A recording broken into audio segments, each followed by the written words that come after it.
Alors c'est parti pour la crème anglaise. Donc pendant que mon lait était en train de chauffer avec la vanille, on reste sur une recette classique, hein. Après vous pouvez mettre ce que vous voulez, encore une fois dedans, mais dans la recette classique, il y a de la poudre de vanille, enfin de la vanille. Moi j'ai mis de la poudre.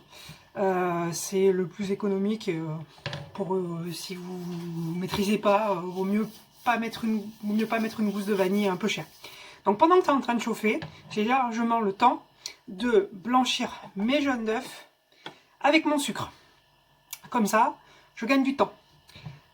Pendant que ça sert à rien que ça bout, hein. Là c'est bien chaud, hein. Vous voyez la fumée. Je verse toujours pareil, la moitié, hein. Je laisse la moitié dans ma casserole pour éviter qu'elle accroche. On fait la même chose sur la pâtissière. Mon petit mélange. C'est bien.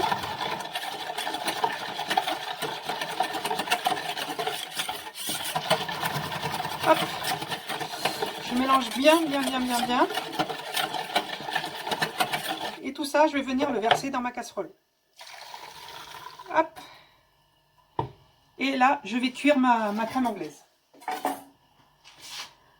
On passe à se prévoir aussi un bac propre pour débarrasser sa crème anglaise, parce que ça peut aller très très vite. Il ne faut surtout pas que la crème anglaise dépasse les 85 degrés.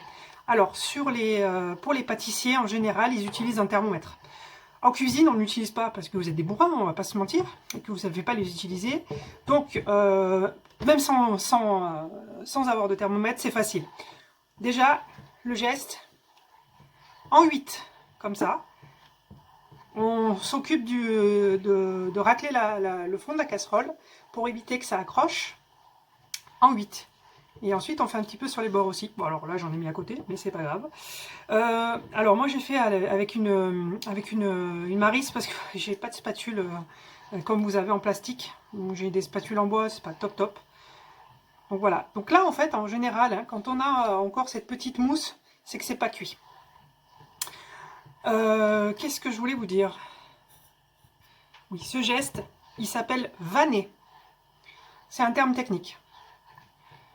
Donc ça, c'est important pour éviter que notre crème anglaise accroche et qu'elle fasse des grumeaux, et que voilà, si elle vient à faire quelques grumeaux, c'est pas grave. On est toujours à temps de la passer très rapidement au chinois et de la mettre au frais de suite. Maintenant, si elle a fait vraiment, si vous avez fait une omelette, ça va être très dur de la rattraper, hein, mais quelques grumeaux, ça peut être possible. Si ça vient vous arriver le jour de l'examen, vous la passez au chinois. Et ou alors il y a la solution de la mixer aussi. Mais passer au chinois, ça va très bien. Encore une fois, sur ça, hein, avant de démarrer, c'est pas une fois qu'elle est cuite qu'on va courir chercher un bac propre, hein. Évidemment, on ne la remet pas dans son bac où il y a eu ses œufs. D'accord? Où il y a eu ses œufs crus dedans. On met dans un autre bac.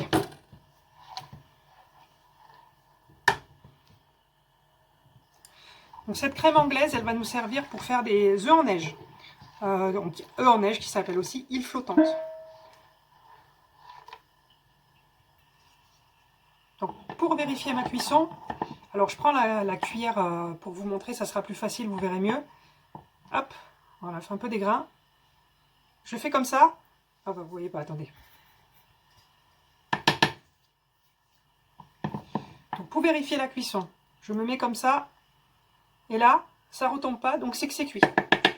Hop, donc là je la débarrasse de suite et je la mets au frigo. Donc la mienne, elle a un peu accroché, elle fait des petits grains, je la passe au chinois. Alors pour mes blancs en neige, pendant que mon sirop il est en train de chauffer, donc c'est juste de l'eau, du sucre, moi j'ai mis les zestes d'une orange pour apporter un peu de fraîcheur parce que c'est quand même un dessert assez sucré. Donc pendant que c'est en train de chauffer, là je vais monter mes blancs en neige avec un peu de sucre. Alors je verse pas tout d'un coup. Juste une chose, vous pouvez le faire à la main, c'est un peu plus long. C'est dimanche, moi je suis feignante, j'ai sorti ça, d'accord? Si vous avez une plus grosse quantité, vous le faites au batteur. Ça va faire un peu de bruit, donc je vais rien dire. C'est une des rares fois où je me tais, donc profitez-en.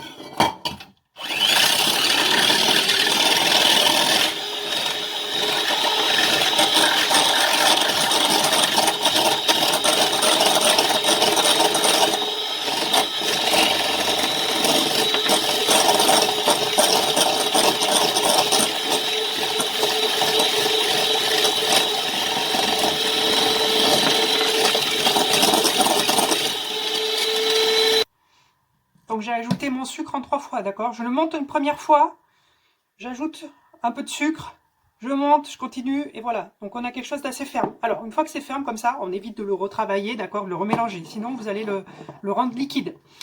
Évidemment, on ne le retourne pas au-dessus de sa tête pour voir si c'est prêt. On n'est pas sur M6, merci. On n'a pas besoin que l'eau bout, hein. Là, elle est bien chaude. Donc là, je viens avec une cuillère ou ce que vous voulez. Je viens faire des petites quenelles comme ça. Tac.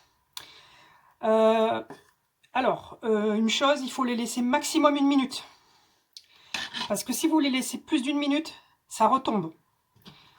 Ce que j'ai oublié de vous dire, mais que maintenant vous devez avoir l'habitude, c'est que, évidemment, avant d'attaquer ça, je me suis préparé une araignée et un petit bac pour pouvoir les débarrasser.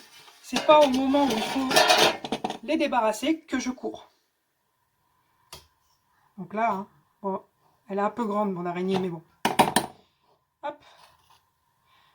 Voilà, là ça va pas tarder sur la première.